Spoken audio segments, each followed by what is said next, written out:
Today on Misunderstood with Rachel Yucatel. Hey there, I'm Susan Hendricks outside. You can see it behind me of the Ada County Courthouse, getting ready to go inside. And this is a day that the family members have been waiting for, a chance to address Bryan Kohberger with the victim impact statements. Because everyone around me was looking over at her, said the sister, and then looking at him. And it felt like a tennis match, but it was back and forth and everyone's on the edge of their seat. And I promise you, he was this close to reacting.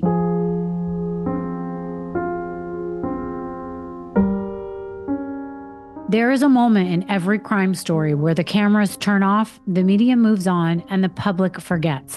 But the people left behind, the families, the survivors, the journalists who show up day after day, never forget. Today on Misunderstood, I'm joined by someone who refuses to let us look away, case after case. Susan Hendricks, veteran journalist and host of the new YouTube series Headline Crime, waited outside an Idaho courthouse since 10 p.m. last night just to be let in this morning. Why?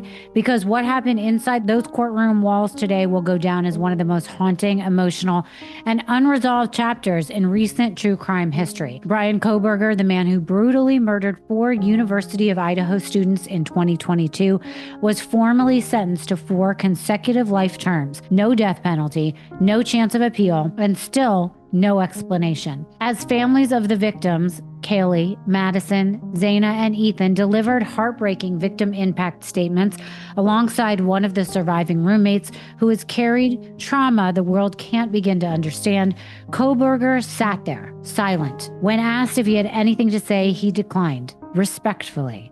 But for the rest of us, it was anything but respectful.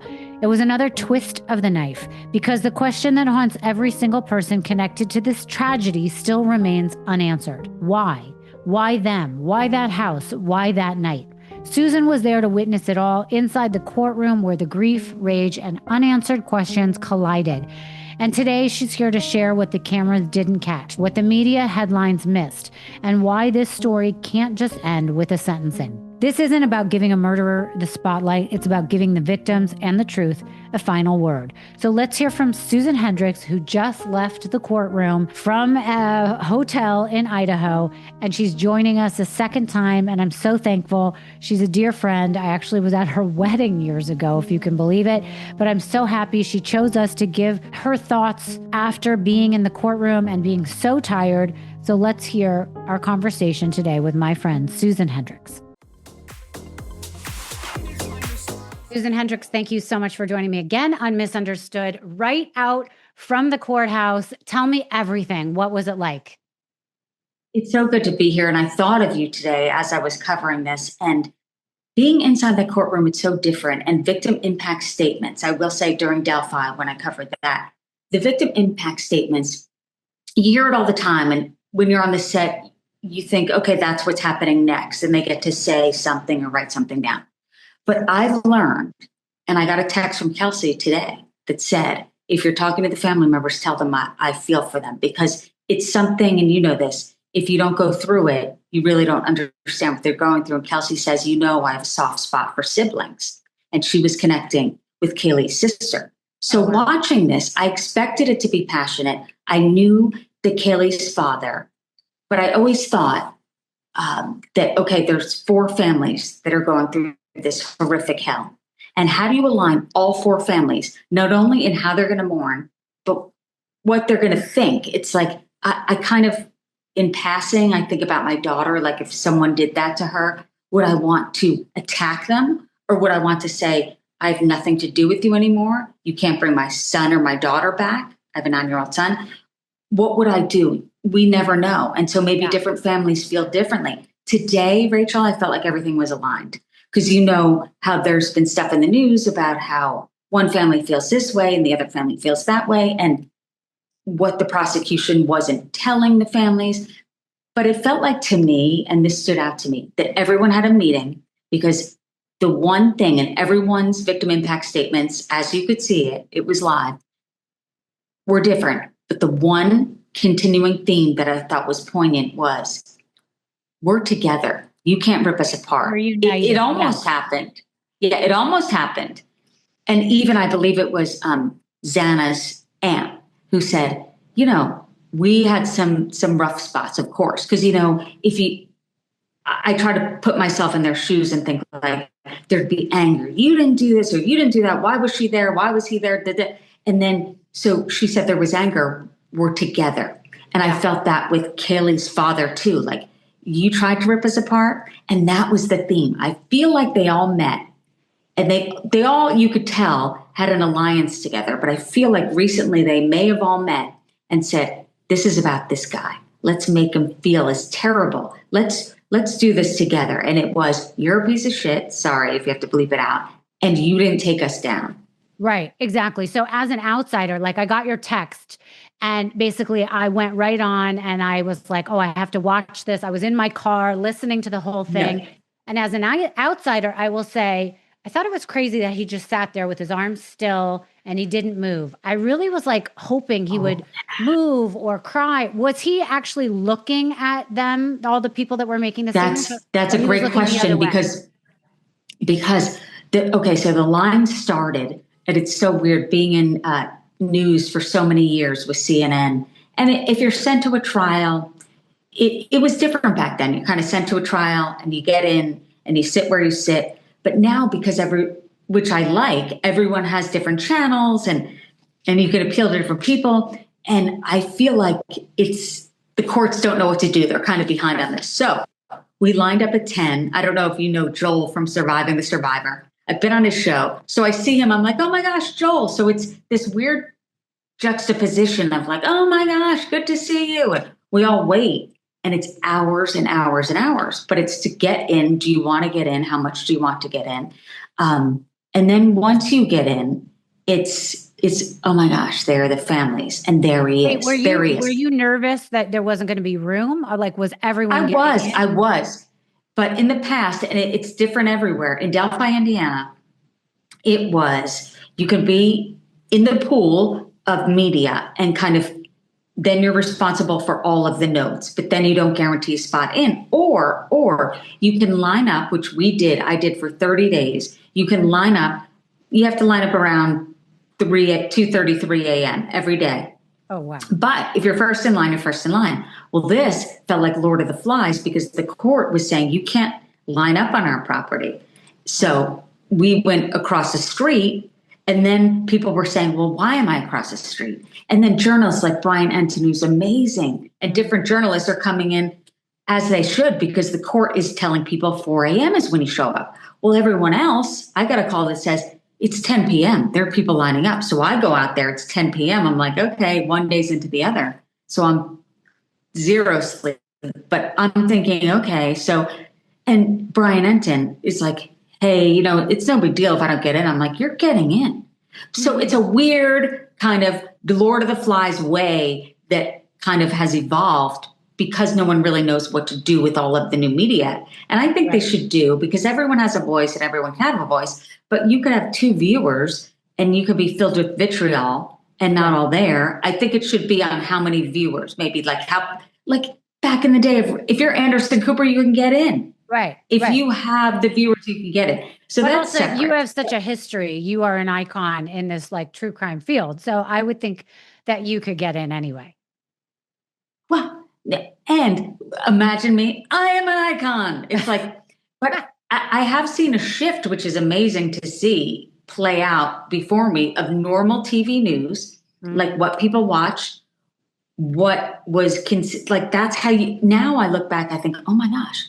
If you think about it, I follow Billy Bush. He's new on YouTube. Yeah. And it's like, remember how, like, let's say you love J-Lo. You had to watch Access Hollywood to find that out. Now we all get it on our phones. So it's like. I watch him too on my Instagram and he has this new show. Love him. Right. He's so funny. Love him. Yeah. So funny. And he just has a way of being so natural. And someone asked him, because he does a live show now, and someone asked him, like, why did you not go back to Access Hollywood? He's like, oh, I have to be transparent. He's like, what I was being paid was going to be cut significantly. And he's like, and that's not really it. He's like, I didn't have the guts, so to speak, to do what I'm doing now. He's like, I just didn't. I did because because he couldn't have the voice that he has now. Yeah. Yeah. He's like, I couldn't say shit or I couldn't say this or I couldn't say that. And I was nervous because you get so used to being a certain way on TV news. And that's what my friend Lauren, who does Hidden True Crime, who I love, she's like, you're so used, because she did local news. And she's like, Susan, I could tell you're like used to like the graphics and the this and the that. Everything has to be perfect. And it doesn't. And I love that. I love that it doesn't. I just have to get used to that. And so well, now that we're this is a long. Sorry, I just want to ask you a quick question. There's so many internet sleuths, right? Just people behind their computer. And Reddit has like come out with, having people just find out information about different people and cases that has helped, like in that Karen Reed trial. I'm so glad you mentioned this. You have Turtle Boy, who was, sort of just a random guy that had a YouTube channel. And I just interviewed him. And I'm so glad you brought this up, because therein lies the problem. It's like, well, and the courts are like, we don't know what's media anymore. They dropped it. They're like, I don't know. And so they ran for the hills. But I get that because I wrote a book about Delphi. And I will say on Reddit, whether it was positive or negative, I could find out, like, because I wrote a chapter on internet sleuths. It's like, oh my gosh. And I got to know Gabby Petito's parents through the years. I'm on their board now for their foundation. Joe Petito, who is the best guy ever, he said to me, Susan, you'd be shocked. He's like, I don't even know what TikTok was. 2 million people were looking for Gabby. They found the van because of them. So it's no disrespect to anyone who does that. I couldn't do it. And I think it helps true crime. But then who do you let in the courts? I'm like, do they need to expand the courts to like stadium seating? I don't know. But like, right. Exactly. We were out there at 10 p.m. 10 p.m. Wait, sidebar, because I want to get back to it, but talking about Gabby Petito for 1 second, did they ever find out from his parents, like, what are his parents saying about the whole thing? Are they? I remember saying to Joe Petito, and you have to have him and Tara on the show, and Nicole and Jim. I mean, they all are really good friends. They golfed with my husband. Joe and Jim, they're best friends. I mean, they're really good friends. It's not just for the cameras. They're amazing and they would love you and you would love them. I remember when I first did a sit down. Oh, and this is how the relationship came about. And I feel like this is worth telling. Yeah. So I'm overworked. I'm exhausted at HLN and it's my fault. I'm staying up too late. I'm not saying no to different shows. I'm doing too much. So they said, okay, here is Joe Petito's phone number, Gabby's father, call him. And I said, okay, I'm leaving. I'll call him in the park. And I called him. I went, hello. He answered, hello. I said, hi, this is Susan Hendricks. I'm with HLN. And how are you? Will you do an interview? He goes, yeah. How are you? And I go, not good. I start crying to Joe Petito. Yes. And he goes, don't worry about what's wrong. And I just went, I'm so sorry. But seeing Gabby, I think it triggered something in all women who have known that bad relationship, and it triggered something in me. And I'm about to cry. I'm like, I'm so sorry. He goes, you'd be surprised, Susan, how many women have cried to me. And I think you should tell your truth. I said, I can't right now. But I feel, and ever since then, and their family is amazing. And I did ask him. So that carried on to me getting a sit down interview with him at his place. Okay, so the camera guys are setting up at CNN. And I said, do you think it's the dad? Like what? He goes, no, it's the mom. I go, what with the mom? About the mom. And it was way before we got that burn after reading. Right. And I'm not blaming all moms. I'm not saying it's mom's fault, but something was off clearly. And I think Gabby, in hindsight, was, because they got divorced. It was amicable. They got married. Joe Petito had Gabby when he was 19. And so it was everything's very friendly. But I think that she was living with Bryan, and probably, with the parents, clearly they didn't like Gabby. So she's probably like, okay, van life. And that happened. And I think and I get asked this question a lot of why certain cases bring people in and others don't. And I remember being on a CrimeCon stage with Joe. I've known him for 5 years. And he's wonderful. But I said, I'm going to be asked that question. He goes, I'm asked it too. And literally, Rachel, what their family's doing, and it's true. They said, we don't know why Gabby got that. Maybe because back in the day, they didn't have footage. Now people connected. Either that's me or that's my daughter, or that could be me. It connected. But he said everyone should get the resources. So they literally go from state to state to change laws. They're literally doing something about it. So when I'm asked, like, oh, is it because she's blonde and pretty? Maybe. But who controls that? It's not the news organizations. Right. No, but it's if you're a mother and you have a daughter, if it's you've ever been in an abusive relationship, if you've ever had somebody that you don't know what happened to them, it's like you're triggered by all of it. And we were all wondering what happened and if there was a chance she could be alive. And then if we were ever going to find him. And, it was and it reminded me of the Casey Anthony story because you got access to the parents and you were like, how are you allowing this? His parents, Bryan's, and everyone was like, where is Bryan? Where are the answers? Where is it? And why are you mowing the lawn? Yeah. Why aren't you upset? Why aren't you looking for this girl? I mean, so there was so much anger to it and it could have been a multitude of reasons for people. But I think obviously Gabby struck a chord in a lot of people for a lot of And I think reasons. you and I feel the same based on experience, but a friend of mine, I won't name his name, but he's a good friend of mine. He's a producer at CNN. And he was like, he saw that body cam footage so differently than I. And he was early 30s. He's like, what? They're just going to fight. So it's almost like based on experience, what you see. And I think that's what happened with the cops. And that's like, he saw something totally, I'm like, you have no idea. Oh my gosh. Not everyone's seeing what women who have gone through that see. Yeah. Right. Okay. Anyway, so going back to today, what everybody wants to hear about. Oh, but to tie it in, and this ties it in well, I did look over at his mom. So I saw his mom. So we got in. Bryan's mother was there? Yeah, Bryan's mother and two sisters. Oh my God. Does he has a father. Wait, what happened to the father? He has a father. He wasn't there. The father you'll see in that footage from the car when they were pulled over. For whatever reason, he's not there. So, and I'm with like people that I've now gotten to know on the line for 15 hours, but even people that I know. And so they say that's Bryan's mom. So it's like, it is. And I happen to be in a seat behind kind of diagonal. She's sitting right behind him with the two daughters. Okay. What he walks in, I mean, Rachel, zero emotion through most of it, except that I will tell you through Kaylee's sister's victim impact statement, he was bothered. But besides that, nothing except smiling at the mom and waving and sitting down.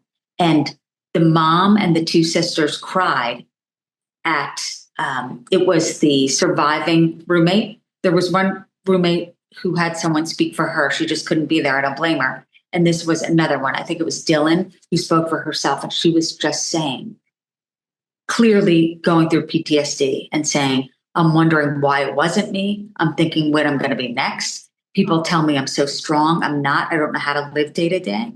And I looked over and the mom and sisters were all crying. That makes me sad just hearing you say that. Ladies, let's be real. If you've been feeling exhausted for no reason, bloated after every meal, snapping at people you love, or just staring at the ceiling at 3 a.m., wondering what the hell is wrong with me, this might shock you, but it could be your hormones. We're taught to blame everything on stress, aging, our gut, but for women, it starts with our hormones. And when they're out of balance, everything is off. Enter Hormone Harmony by Happy Mammoth, a groundbreaking supplement created by an award-winning nutrition scientist designed specifically for women like us. It naturally supports your estrogen, cortisol, insulin, and thyroid levels without synthetic hormones or Band-Aid solutions. The results? Women report fewer mood swings, no more energy crashes, better sleep, improved digestion, and that bloating, it's gone. It's not magic. It's your body finally working with you, not against you. For a limited time, you can get 15% off your entire first order at happymammoth.com. Just use code understood at checkout. Again, that's happymammoth.com and the code understood for 15% off. Also check our show notes for the link. Your hormones might be off, but your solution doesn't have to be, actually.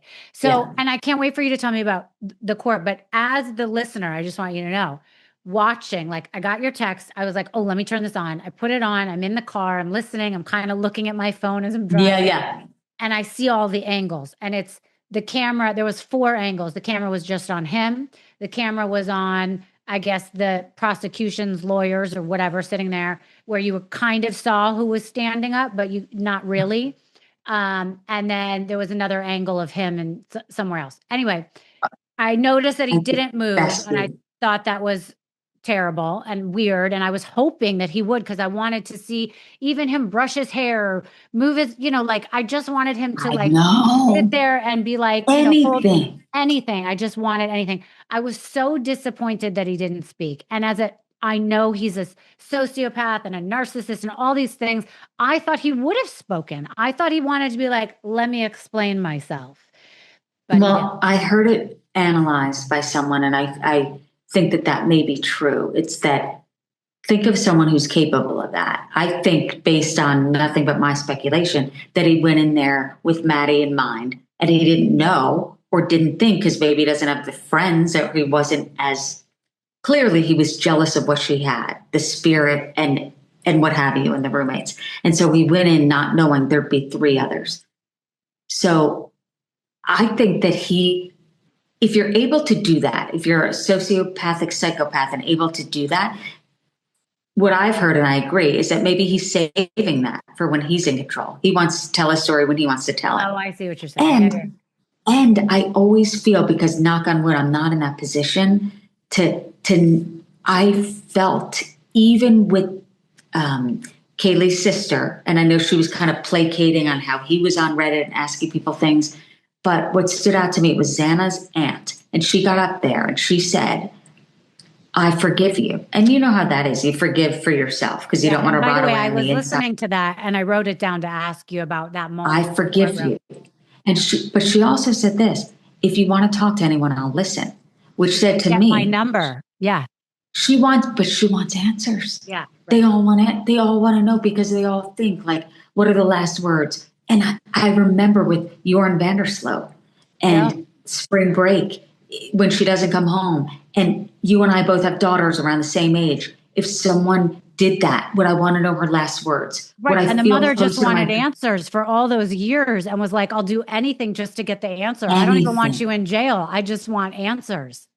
Anything to where it takes over. Yeah. So when I tuned in, it was, and I'm not sure whose family it was still, it was before Kaylee. It was the family before, and we're not going to give him a name. We're going to talk about, they were thanking all the police and the FBI. They were thanking the court. They were all very calm, cool, and collect, not giving him any attention, not giving him a name. Then you get to Kaylee's family. And I hear the sister, like you're talking about, the older sister. And I was weeping in the car. It's going to make me cry. Yeah. Well, I was in there weeping. I'm like, master class in how you give a public speech. Class. Yeah. That's what I said to her. All of a sudden it turns to him, to Bryan, and she says, here are the questions that scream in my own head, which, by the way, if it was me in that position, I would have turned to him and been like, how could you do this? How could you take this person from me? Yeah, me too. Everybody up until that moment was very like calm, cool, and collect, not even giving him a name. And she was like, this is about truth.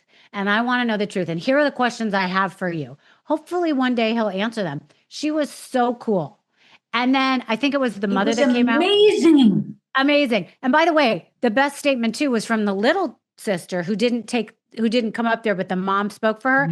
And she said something about, you may have gotten A's in school, in class, but you're going to get big D's in prison, which I thought was hysterical. And I love that too. Yeah. But I will say what that her sister did. So that family, they got together. They're like, okay, we have no choice. He's pled out. He's not going to get the death penalty. Yeah. Let's work as a team. This family's different. We're not going to turn our backs. Because maybe, I often think of my son and I think of the Chapins. They don't want to be there. They weren't there. I've gotten to know Stacy the most. Love that family. They didn't want to be there. I don't blame them. But different families feel differently, right? So you never know how people are going to heal. So what if I decide I need to know, or I'm furious. I need to know. And that's how I felt. And I've seen Steve so many times in interviews. And today was the first day I met him in person. But it was, I finally saw an exhale in him. I really did. And guess when I saw it? After the daughter. It's the only time I kept looking over to see, is there any reaction? Is there anything? Nothing stoic. And I'm also looking at the mom, like, how is that your son? And you don't. Anyway, I do not blame them. But so I digress. So when that sister was saying, which every word felt meticulous, I felt like she worked on that for a month, and it was genius. And it was basically saying what we've all heard in the news reports of how he treated his students and how he was self-important and how he felt grandiose and how he felt important and how he nitpicked and treated people, and what he was so fearful of, being regular, being nothing, is what he is. It felt like, because everyone around me was looking over at her, said the sister, and then looking at him. And it felt like a tennis match, but it was back and forth and everyone's on the edge of their seat. And I promise you, he was this close to reacting. You could see he's clenching his jaw because someone's calling him stupid. And to me, clearly, he hates a lot of things. He hates women. When the men got up there and spoke, it was different. It was, he killed what he despised, which was happiness, in my opinion, without being a psychiatrist. But it was clear to me. And it even may be like a slight move of the jaw or a slight move back, because he doesn't move. So then anything that he does, he was affected. It worked. So then we got a 10-minute break. And I see Kaylee's sister and father. And I went, oh my God, that was amazing. That was amazing. I said, that's a masterclass. And they seemed happy because you're able to finally think about all the months that you have to bite your tongue. And I don't know about before then, but that seemed like the first moment when people started clapping for people's. Yes, it was. It was. Yeah. Yeah. And then you heard a lot of people clap throughout. But I did too. I'm on the media side, like we're clapping. Right. Yeah. So was he actually looking at the people talking?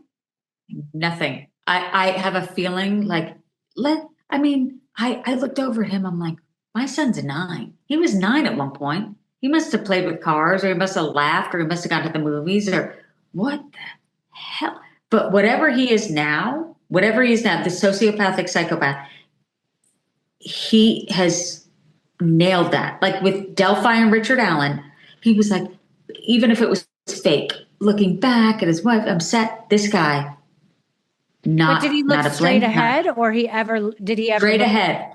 Never looked at the people talking to him. Only time he looked over is when his mom walked in and he smiled at her, and that's it. Wow. But Kaylee's father turned the podium at him. That was amazing. Right. And then I also found it fascinating. I think it was during Xana that her father or somebody got up there and he said, I want to change the conversation to Bryan and what he's ruined for his life. Yes. And his parents and what they were going through. That was Xana's uncle. Yeah. Okay. Yep. And I thought that was super powerful. And I wondered how that hit. And I thought that would hit him. That shifted because everyone's at the edge of their seat and we're up all night. And it's a bunch of, and it shifted the feel. It's like, oh yeah. And you looked over at this. I did feel sorry for the sisters because I remember the sisters during the search, or maybe we heard after that someone's like, wait a minute, my brother, maybe the younger sister is like, has that card that they're looking for. Is it him? And if you think he's capable, there were some major issues. But looking over at them, their lives are over too. Those two sisters and the mother, they never would think. And the statement that they made, not just they're going to lose their son, their brother, whatever. It was that they're now associated with this murderer, with this disgusting loser that they call him. And forever they will be known as being a family member of this guy and how that's going to affect them. I wondered if that seemed to affect the family. I mean, do you think that they still love him and they're proud of him? I mean, there are some family members that would totally cast aside their... Well, the father wasn't there. Yeah.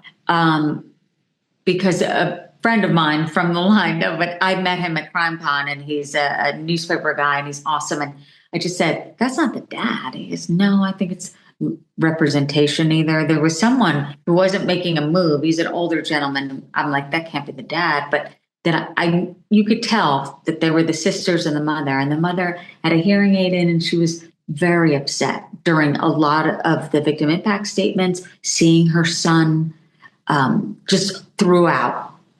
And all he would do was look over and give a smile and a wave to his mom. And that was it. And I think that people are fascinated, and I am too, and will continue to be fascinated by this, it's looking at someone like that, even like a Scott Peterson or a Chris Watts. It's like someone who doesn't look like a monster. They rarely do. I think he does now, but I think if back then, when this happened, you could say, oh, he's awkward, he's smart, he's what have you. There are no warning signs. It's like, Yeah. How would you ever know that guy? I think about my college experience. I lived with 3 other girls. We left our door open. There were people in and out all the time.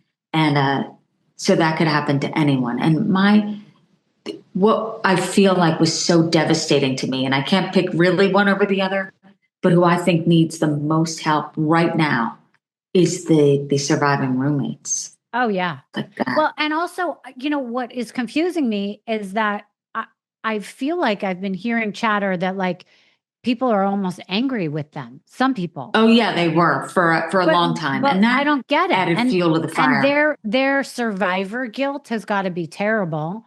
But why would anybody blame them or be mad at them? I don't know. Well, I think immediately I understood the noon wake up. If you go to college and you're in college and you're out and you're drinking and you're like, I don't know. It's not like you're in your 30s and you're everyone has jobs where they have to get up early. It's like, right. Okay, they blame them because they wanted answers. And I get that because of what I saw in Delphi. You only release certain things. There's gag orders. And then it's the speculation and then the conspiracy theories and then the clicks. And then not everyone's like that. There were some legitimate questions. And speaking of Delphi, I want to say this, which it just shows. Today I was looking at Twitter and I saw Kim Goldman, Ron Goldman's sister, yeah. Right? Thank you so much for airing the victim impact statements. And I retweeted it. It's like, because it matters to show that the pain never goes away. And Kelsey right after said to me, this Libby's sister in Delphi said, if you see any of the families after this, tell them I send my love. And I said, oh my gosh, because we're friends. We've known each other a while. And I said, oh my gosh, Kaylee's sister. And she said, I have a soft spot for any sibling. Because nobody knows what Kelsey's going through. Nobody knows, except Kaylee's sister, except Kim Goldman, except people who are gutted by the loss of their sibling that won't come back. So I think it was important and it means something. It does. And I saw that in Delphi. It was the first victim impact statement court hearing that I've gone to. And it's also called sentencing. But I saw how much that helped. I saw Libby's cousin, Josh, who was their same age. Oh my gosh, in his 20s. And I saw him printed out and he's like, there's a special place in hell for you. It matters. It's like what you would think if, knock on wood, someone hurt someone you love, like what you would say to them or what you would feel. And I think the Kaylee sister mastered it. It was the best. I mean, listen, it had me in tears. It worked. He said all the things you got to the I psychopath thought that you would have wanted to say, but she did it in such a calm, cool, and collect way. Calm way, yes. She had mastered it because she had clearly worked on it for a long time, and every word was so well articulated. And by the way, just being in my car, I was crying. I was shocked that a lot of these people had done so much work on this that they were not up there blubbering, a blubbering mess. The one guy I do remember, I think it was Kaylee's dad, her blood father, her biological father, who had struggled with addiction. And no, that was Maddie's father. Maddie. Okay, got up there, and that made me really sad and made me worried for him because he talked about how she was like the only good thing in his life, and he had struggled with addiction. And I wouldn't be surprised if, he's not here very long because this has got to be so traumatizing to him. If he had, worked on his addiction before, this is going to be every reason to fall back into it. And what does he have to live for? I mean, this poor guy, it made me really sad for him. I thought about him a lot today. And you know what else I thought about? You're absolutely right. But I do feel like that the families together, because that they will help him. I feel like he'll get that support to say, hey, we're all hurting. Even men can talk to us and say they don't want to be here. They're hurting that bad. I felt that was Xana's father because there was so much love. There's stepfathers in situations as there is. My daughter is a stepfather, my husband, Joe. And oh my God, I'm on no sleep too. But it was, I think Xana's father said, he said, I almost stopped by that night. I almost went by the house. So we blamed it, and to say lock the door or went there. So it's kind of like, if I went there, what would have happened? Or could I have done this? Or could I have done that?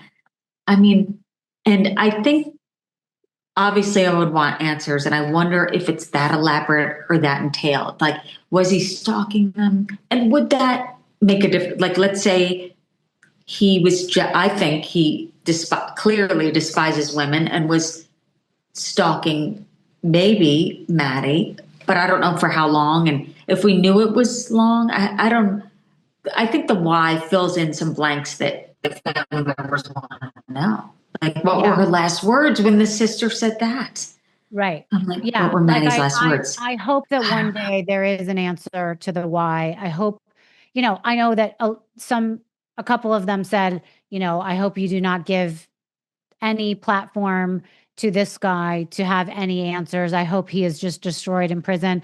But I do hope the family gets an answer of why, because even if it doesn't matter, it doesn't matter at this point because they're gone and it's not going to change anything. Yeah. You want to hear the last words. Yeah. You want to hear why he did it. It just brings a little bit of closure. And even as someone who went through, my fiance being murdered by terrorists, if I ever got to find out his last moments, what he went through. Yes, and 9/11, for those who don't know. Everyone knows. Those last moments of what he went through, it matters. Because for 6 months, I knew he was dead, but they didn't actually call me for 6 months and say, we found his body now, he's officially dead. And the most important thing for me, I need to know the cause of death. I needed to know if he was burned. I needed to know what it was. And it was blunt force trauma. So that gave me solace to know he fell with the building, something hit him. It wasn't like he was burned and he was hurting, So I just say that knowing. That makes it, I just learned something so important for me that I would have never understood without you telling me that. That makes sense. Because I always wondered, like, why would that help? But it would, because you want to know. You just love this person. Their last moments, almost like you were there with them. Like, okay, yes. I could be your witness for that moment and know what happened. And I think if I were the family, to me, that would be really important. So, I get it. I get why some of them said, you are nothing to me. And then you hear that aunt say, Xana, I think, say, get my number. Call me if you're ready to speak. Yes. Because I want to be your friend and I've forgiven you. I hope to God he takes her up on that. I really do. I really do. So do I. And I think maybe he'll have all the time in the world to do so. I hope so too. And what also stood out to me was Xana's dad on the flight here said he heard a little girl say, Dad, Dad, Dad, Dad. And he heard Xana's voice. It's just not, it's a loss. He killed 4 kids at who were happy. Think of that age range. You're happy. And they loved each other and they were kind kids and they came from different backgrounds and they had different experiences, but they all loved each other. Yeah. And this evil person comes in but I do feel like with Kaylee's father that he said, you messed with the wrong family. I was taking notes and I think he's right. He's right. That is when the moment turned in the courtroom for sure. From an outsider, at least that's when I was like, yes. Oh, wow. So did someone show up, because maybe I just wasn't online for this. Did someone show up from everyone's family? Was Ethan's family represented? No, Ethan Chapin's family was not. And Stacy Chapin, I met, it was a little less than a year. And I reached out to her. We connected on Instagram and I invited her to CrimeCon because I thought this is the only reason I invited her, because it sounds like, if you're not familiar with CrimeCon, it sounds weird, but I knew based on my experience there, meeting the families in Delphi, that she would heal. I didn't know heal. I didn't think that, and who am I to say who's healing? But what I thought was, if she could meet Becky, because I saw an interview and I went, if she could meet Becky, this would be good. And if she could meet Kelsey, this might help. Oh my God, I'm so tired. And so I got to know her and she said she wasn't even sure she'd go to the trial. So she's like, we love our son and we don't want to see him. So for her family, and it's different than Kaylee's family, it's we don't want to confront him. It will never bring our son back. So we want to heal separately. And that's great. I think that everyone's different and you shouldn't all be tied together with the same process. Right. Oh, and she posted, and I put it on Instagram. Oh my gosh, a picture of her son. He looks to be about like 6, Ethan, with like this, doing this. So they didn't take 2. They didn't have anyone even write something and say something. They just they did go to the plea agreement. It was the plea deal with hearing, which happened recently. So that was recently. Okay. And that was Stacy, her husband, and Ethan was a triplet. And so it's Maisie and Hunter and Ethan. And they recently graduated. And I remember I reached out to Stacy and I just said, "How are you? Thinking about you." And she showed me the invitation to her kids' graduation party. And she said, "I can't." And when I did meet her and I got to know her, and my husband came with me to that crime con and really got to know Stacy. And it's like, we had texted throughout the years. And she just said that she realized, she said, of course, it was devastation for like a few months, but she had to be a mom to her other 2 kids. Oh, that's, yeah. I never even thought of that. Yeah, absolutely. Wow. That she couldn't just like give up. And you could tell what they remind me of is, it's funny. It's like I was listening today with Kaylee's parents. I'm like, I want them on my side for this. It's like you get to know them as different families. And with Ethan's family, it's the family you want to go to for Christmas. Like they're just fun. They're fun. They the kids loved each other. The last text that Ethan wrote they're triplets. Hunter, he's like, and even Maisie, like, "Hey, you coming over?" It was hours before. She's like, "No, I'm going to stay here." And this what stood out to me. And I think that's why I reached out to Stacy. It was an interview that she did with someone local in Indiana. And she told the reporter, she said, "Me and my husband dropped our kids off at college. They all went to the same college. And we looked over, we high-fived each other. And so we did it. They're great kids. We did it." Yeah. I mean, and that is what happened. And they got together and, a recent documentary that's out that I watched, I think it's on Amazon Prime, where this was heart-wrenching. The father, Ethan's father, said, we were on our way with his ashes to the burial, like a gravesite, and it was cold and it was just raining. And he's like, "We can't do this. We can't leave him there." He said, "Leave him there." And he's like, so he's in his room. And when one of us passes, then he'll be with us. And it's like, oh my God. So it's like your heart's ripped out of your chest. And it's like whatever you guys can do to survive and however you decide as a family. Totally, So, I think they just didn't want to see him again. I think that hearing, it was useless to them. Yeah. I mean, and people can't understand. I mean, you wonder like to lose a child and how you would feel. And so everybody obviously grieves totally differently. And I shouldn't be hysterically crying, but it's different being in there and seeing it. And but there was a woman next to me. I will say this: I've met a lot of nice people, and she said to me, "I've been through a lot of trauma in my life, and I see Kaylee's sister, and I feel like I can get through what I can get through." And I said, "You just explained. Everyone's always asked me what the true crime draw is. You just explained it. It gives women, I think, strength. I really do. Like, if you can get through this, then I can get through this. And if I connect with you on this, then you can connect with me through this." That's the human condition. But I think with crime, it exacerbates it. It's like, wait a minute, if they can get through this, then, oh my gosh. And maybe that's why I connected, if I were to be honest, why I reached out to Stacy, and why I surround myself, why I feel good about doing that. It's like, okay, if they can get through this. I totally. And that's the good part about it. Yeah. So, all right. Well, today, Bryan Kohberger was sentenced to 4 consecutive life sentences for the 2022 fatal stabbings of 4 young kids. Do you feel like this ties it up in a bow and it's over and people are moving on and he's getting locked up and the keys are getting thrown away and it's over? Or do you see that there's going to be a little bit more that happens with this case?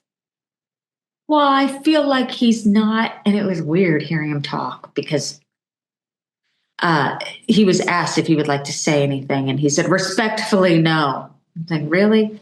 But no, I don't. I think that some of the families going to want to know why. And I think he maybe did this for the exact reason. I'm going to listen again to Kelly's sister's statement to him, because everything she said was right. It's like exactly what he did and why. But I think there's so many questions. It's like, why did you do that? And I don't think it's over, but I feel like they were able to finally, because this happened in November 2022. And you know that picture we all see of them, I think it's Maddie on someone's shoulders, and so they're all together. It was 12 hours later the murders happened. I'm curious to how, and I think I know the answer, how he's able to survive in prison. I think he's going to survive just fine.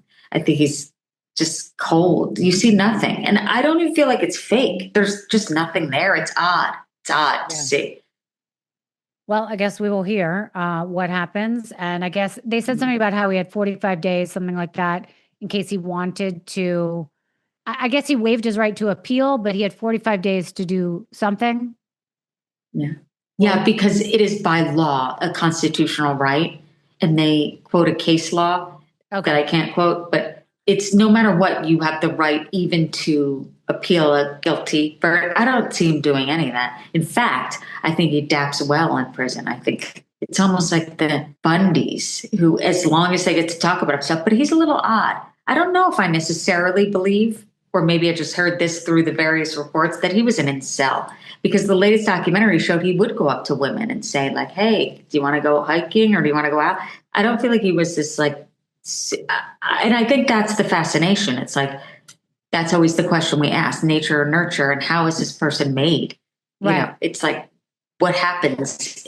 Because there's a lot of guys that get rejected, I'm sorry, and they don't turn into psychopathic murderers. Of course. It's like, what was he jealous of? Were there signs? That's what I want to know. It'll be interesting to see if a documentary, I mean, obviously someone's going to make a documentary. It'll be interesting to see if they get his parents to talk, which, by the way, is the only way that they should make a legitimate documentary, to see what he was like as a kid, what the parents think. And then it'll be interesting to see if he tries, to talk from prison and gives the why. So, or if he ends up speaking. Because there are ones, as you know, there are ones from the victim standpoint, and it just tells the story of who they were. But from his story, they have to tell more than just what happened that night. Yeah, because we all make it up in his head, in our heads, that he's just the psychopath. And Rachel, I think it's the sister who knows. You know how, like, more about your siblings and your parents know about you. I feel like, what did you see? I want to know from her. I want to hear from her, because when they were looking for his make and model of the car, she was saying, could it be him? She said that to her family. And if you say that, like, tell us what you know. Right. Then you knew that's what I would want to hear from her. All right. And I kept looking over at them, and they look normal, and you're like, what did you see? Right. Yeah. Right. Amazing. Well, it's amazing that you're always at these fascinating, courthouse hearings, that you're following these trials so intimately, that you get to know the parents.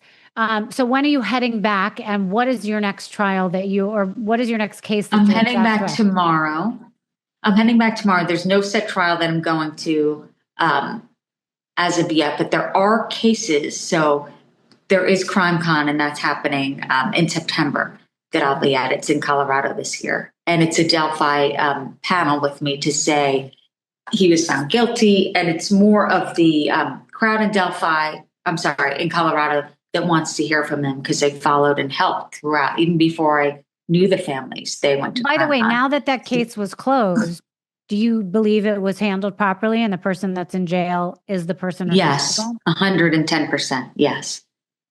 And but I do understand the questions. I absolutely 100%, because there was a gag order. It was the perfect storm of, like, you can't tell this, you can't say that. And I understand how it may have been perceived. Yeah, I do. I absolutely do. And if someone's on the fence about it, they should come to CrimeCon. And what other stories are you following that you're fascinated with? It is funny. It's not funny, but it's I always feel like, and you can kind of see where this is going, but I feel like there's some cases that people will always be fascinated with. It's the John Benet Ramsey. It's the Maddie McCann. I think it's the kind of unsolved of could it have been that person in the house? Could it have been that? It's the mystery that keeps people going, the unsolved crimes. Yeah. The unsolved crimes of where people think some family has it all. Like, how could that happen to them? Right. You know how you hear, like, it looks like they had it all, or whatever that means. Right. So I was so upset. Those are the with cases that Shanann Watts case. Yes. I'm so glad that finally they figured out it was him, but that it was Chris, I guess is his name, the husband. And it seems to always be the husband, right? Or the wife killing the husband. I know. But and I want to say, you never get away with it. Just get divorced. It's like bizarre. Right. I always joke with I'm engaged now, and I always joke with my fiance that, until I'm in the will, don't think that I'm going to try and kill you. But once I am, you should check for the antifreeze levels. Right. Because that's our world that we're like, it happened. And you're thinking, what is happening? And it's always the antifreeze in the drink at night, or, whatever, or the ice pick. And it's bizarre. Yeah. And as a society, we don't forgive any of it, but we're almost like, okay, that's an episode of Dateline. But going back to like Idaho, when it's 4 college kids for no reason, like there's no animosity, you're just killing joy because you hate women or you hate happiness. It's something as a society we want to figure out. And I wonder if we ever do. We'll see. I don't know. But I hope he talks, just what you said. I hope he takes her up on that, Zan.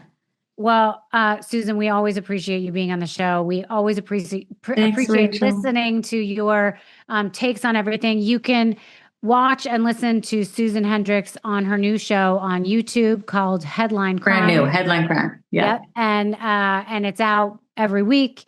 And where else can people find you if they want to get a hold of you or look at your stuff? And tell them about your book. I'm on TikTok.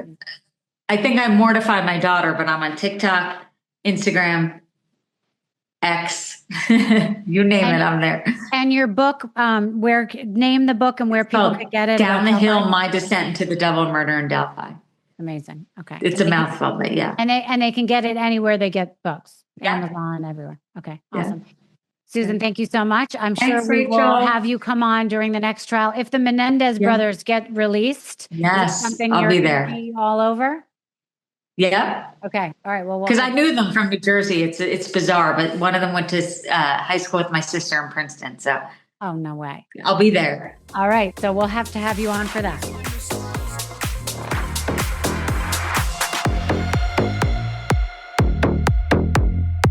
Thank you so much for listening to Misunderstood. I'm your host, Rachel Yucatel. Please be sure to subscribe to the show and give us a 5-star rating and review. You can support the show by joining our Patreon at patreon.com/misunderstood with Rachel Yucatel. Do you have ideas for the show or want to reach out? Email us at info misunderstoodpodcast@gmail.com. That's spelled MISS understood. Thank you so much, and I'll see you next time.